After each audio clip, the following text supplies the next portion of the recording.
विश्वेशलिंगसम्भूतं विश्वविद्याविबोधकं विश्ववन्द्यं सदा वन्दे विश्वाराध्यं जगद्गुरुम्। इस पवित्र काशी नगरी में गंगा तट पर विराजमान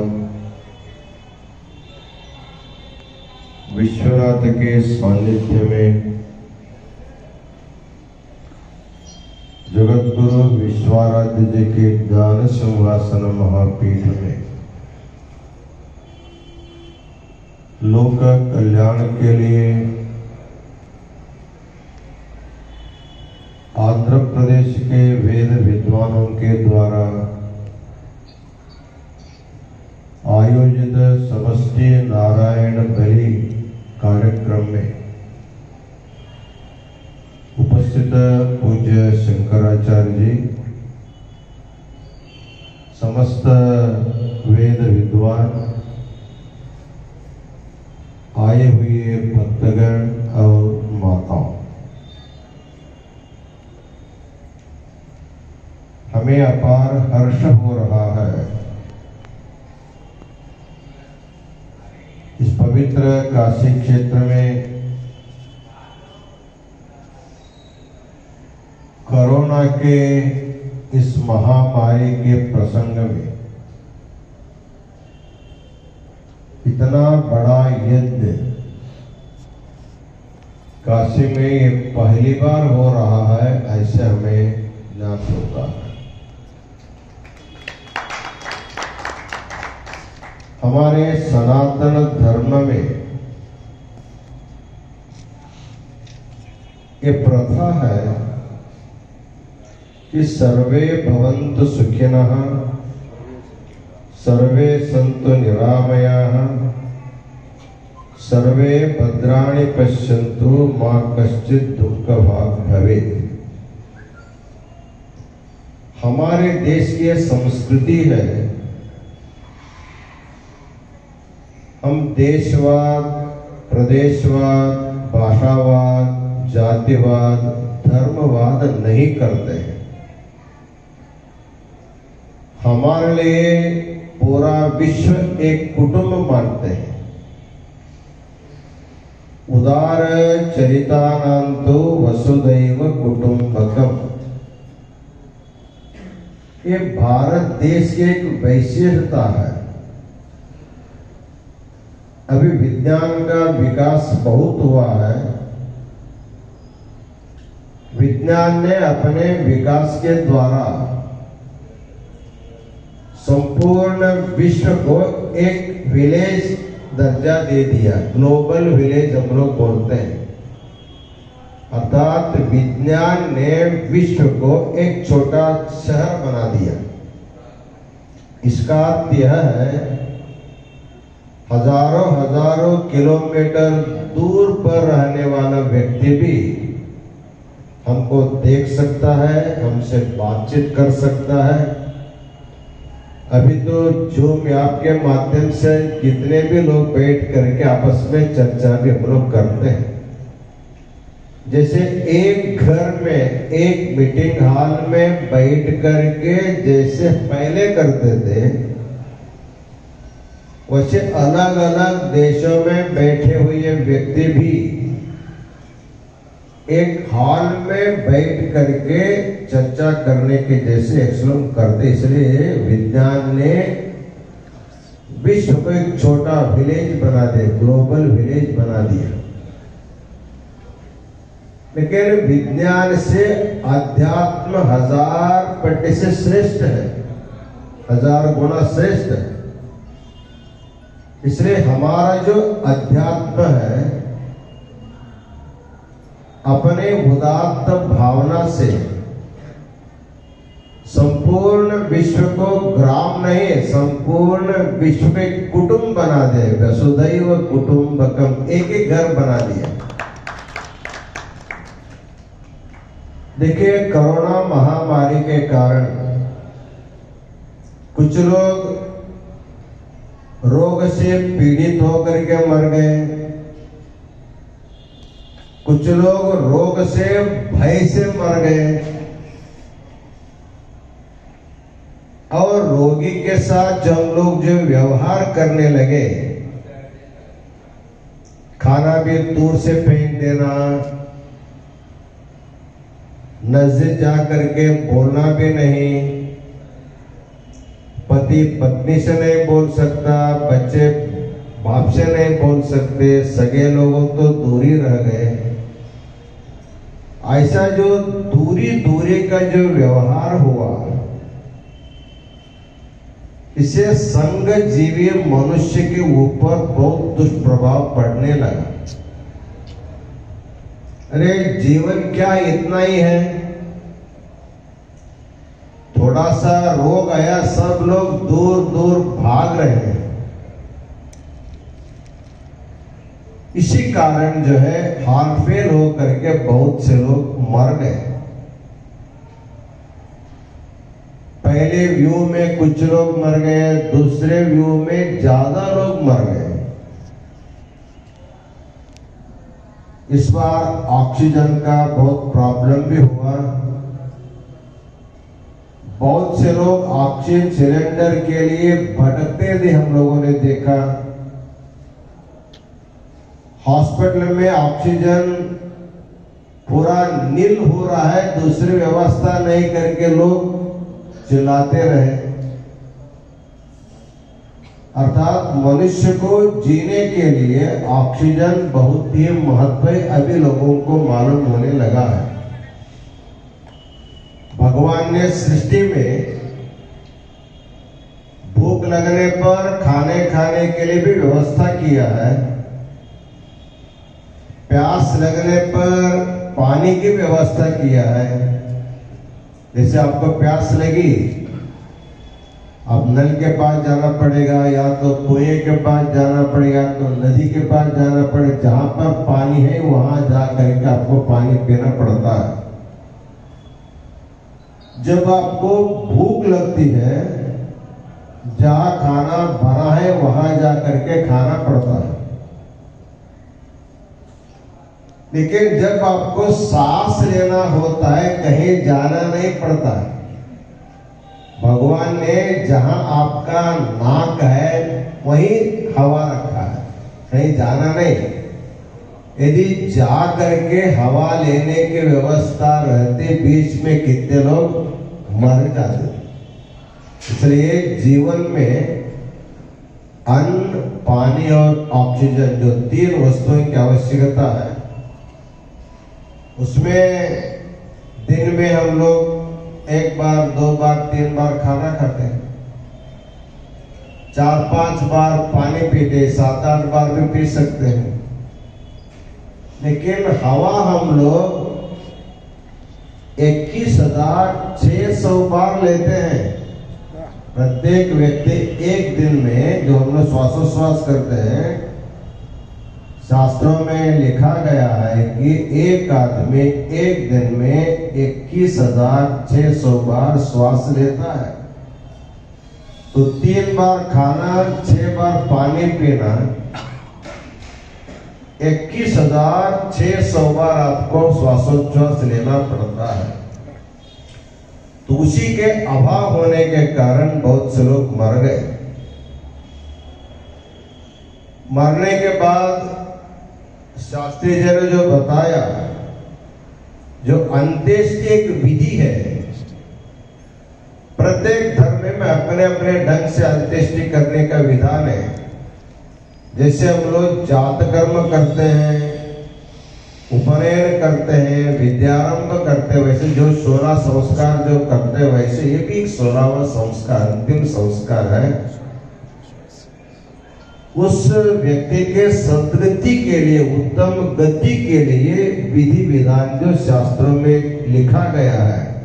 तस्मात् शास्त्रम प्रमाणन्ते कार्याकार्य व्यवस्थितौ।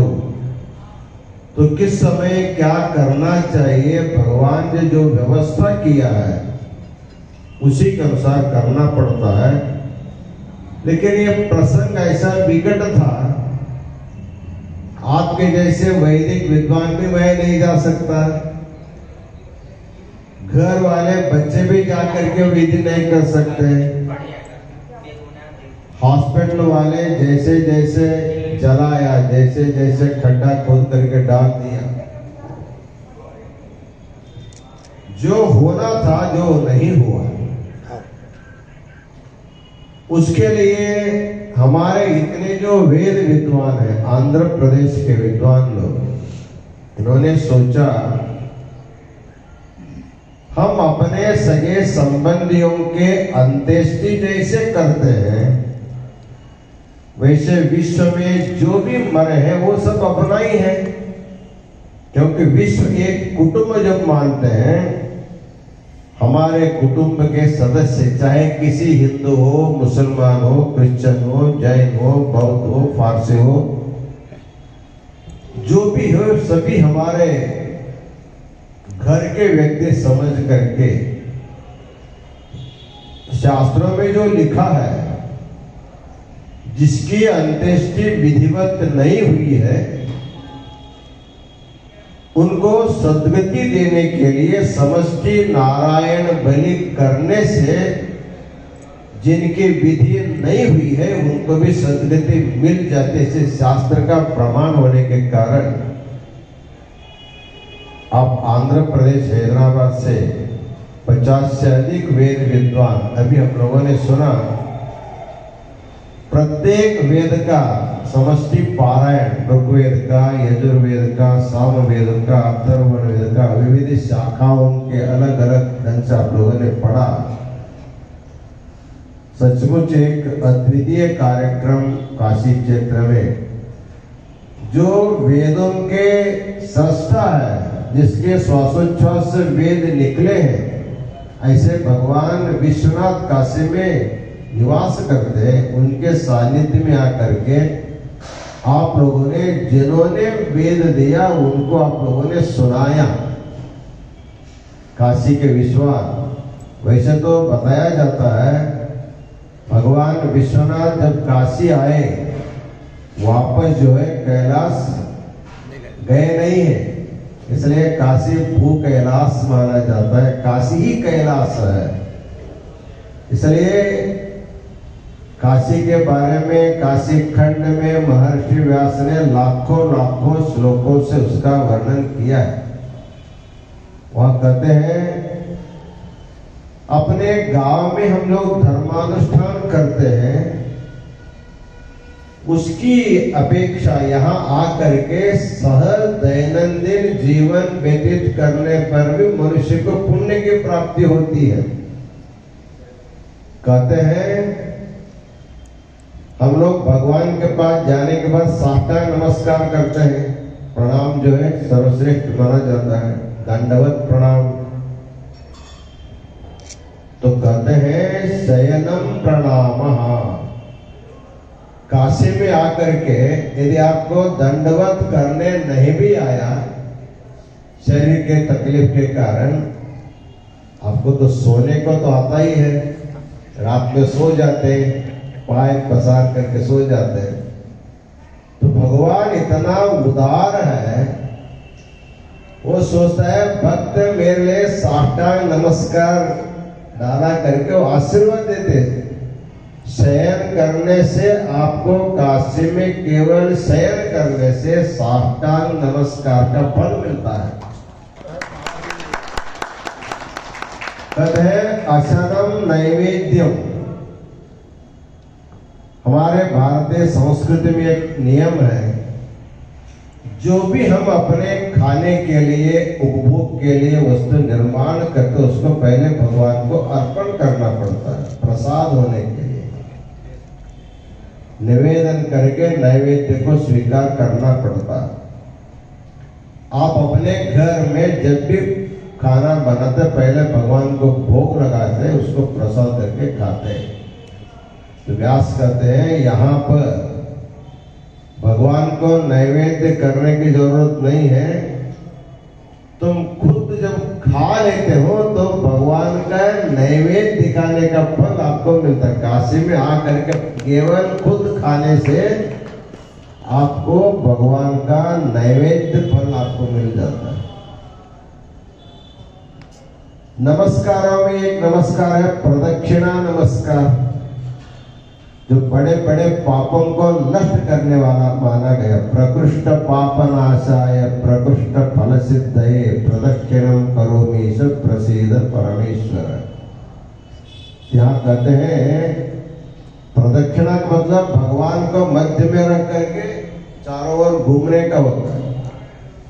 कहते हैं यहाँ पर आप बाजार बाजार इधर से उधर घूमने पर भी प्रदक्षिणा नमस्कार का फल मिलता है।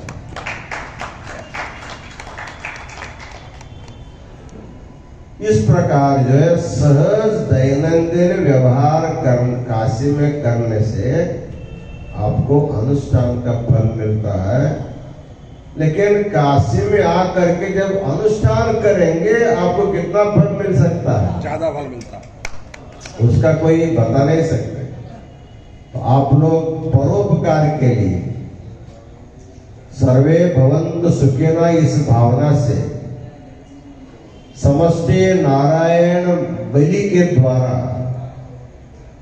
पूरे विश्व में कोरोना महामारी के वजह से जिसका भी जो मरण हुआ है, जिसकी अंत्येष्टि नहीं हुई है, उनका नाम पता नहीं, गोत्र पता नहीं, धर्म पता नहीं, जाति पता नहीं, लेकिन हमारे भावना में है जो जो मर गए हैं उनके उद्दिष्ट से हम लोग करते हैं, उनका फल उनको मिल जाता है। क्योंकि भावना में इतना सामर्थ्य होता है। तो कितना भी दूर है, भगवान सूर्य नारायण लाखों लाखों करोड़ों किलोमीटर दूर है, हम उनको अर्घ्य देते हैं। हमारा अर्घ्य का पानी गंगा में लेते हैं, गंगा में ही गिर जाता है, लेकिन हमारी भावना वहां तक पहुंच जाता है। इसलिए आपकी भावना जो उत्कृष्ट जो भावना है और सब कल्याणकारी जो भावना है, इस भावना के कारण जो भी इस कोरोना महामारी में मरने के बाद अंत्येष्टि विधिवत नहीं हुई है, उन सबको आत्म शांति प्रदान करने के लिए 2000 किलोमीटर दूर आकर के अपने परिवार, अपने सगे संबंधियों को छोड़ करके केवल दूसरों के हित के लिए जो आप करते हैं ना, ये हमारी भारतीय संस्कृति, सनातन संस्कृति है।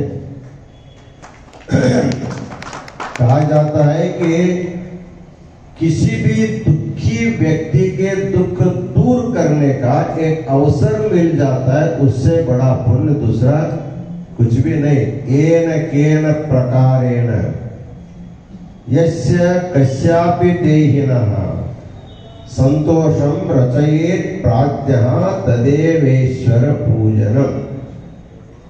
सभी के सुख के लिए आप लोगों ने जो यज्ञ कर रहे हैं, पारायण कर रहे हैं, एक दिन नहीं, 2 दिन नहीं, 3 दिन तक निरंतर आप काशी में वास करके जो पारायण कर रहे हैं, उनको जो सद्गति देने के लिए जो आप काम करते हैं, उसका कितना पट फल आपको आपस में मिल जाता है।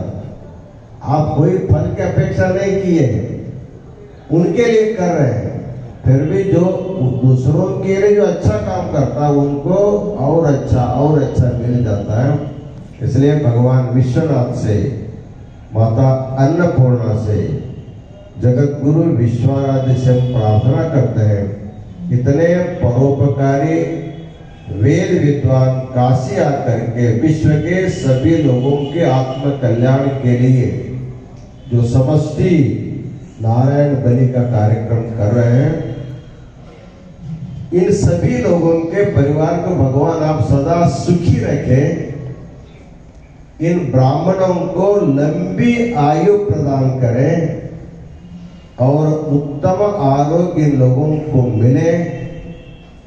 जीवन भर ये लोग इसी प्रकार परोपकार के काम करते रहें, ऐसे मंगल में कामना करते हैं।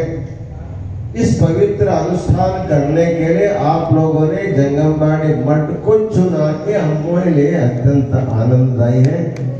आप जितना आनंद से करेंगे, क्योंकि